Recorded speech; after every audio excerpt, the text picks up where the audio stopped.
kids! Are you all excited today? Do you know what we're going to make?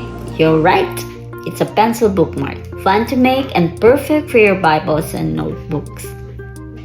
Here's the materials. 1 sheet of white bond paper, 1 sheet of colored paper. If your colored paper has a white backside, you may skip the white paper, okay? Then pen and Sharpie, then scissors, tape or glue. Okay kids, let's get started.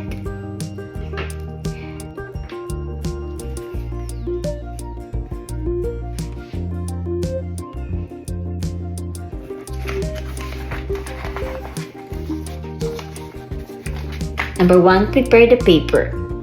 If you're using both white and colored paper, place them together. White on top, colored underneath. Number 2, fold the paper in half lengthwise. Then cut along the fold to create 2 long strips. Then set aside the other one.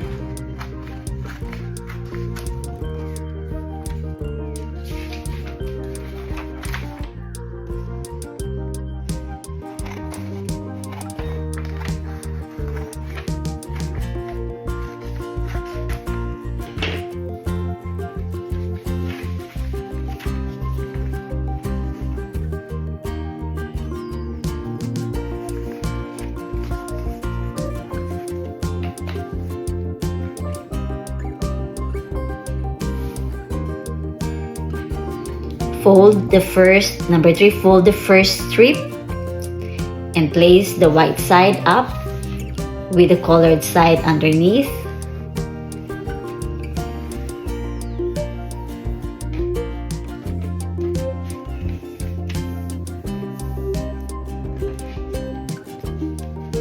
Then number 4, fold the top edge down about 1 centimeter. This is going to be the tip of your pencil. Number 5, flip the strip over so the colored side is now on top and the white side underneath. Number 6, fold the top left and right corners diagonally to get towards the center, like you're making a triangle.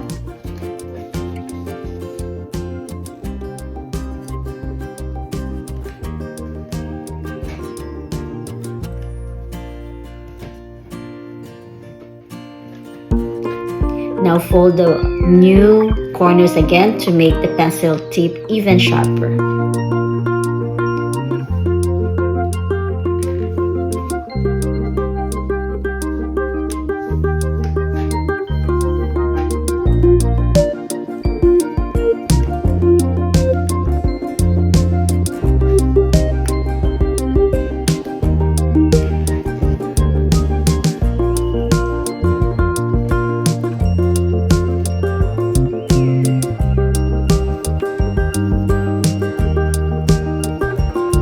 Number 7, flip the paper back over. Can you see the pencil tip now?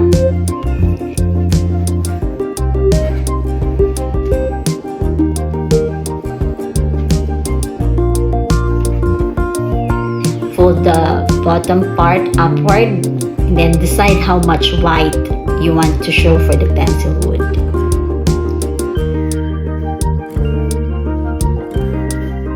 Number 8, flip and fold the back flap inward to lock everything in place. Use tape or glue to hold it steady.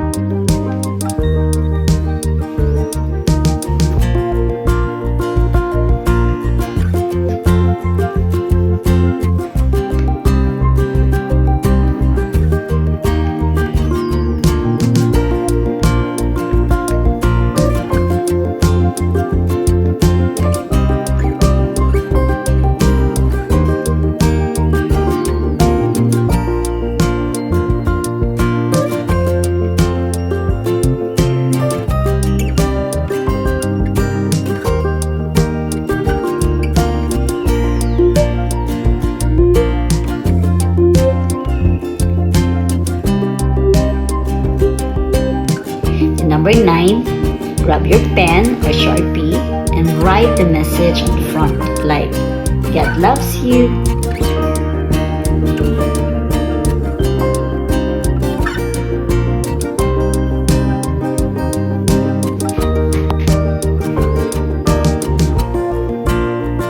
That's it, kids! Great job!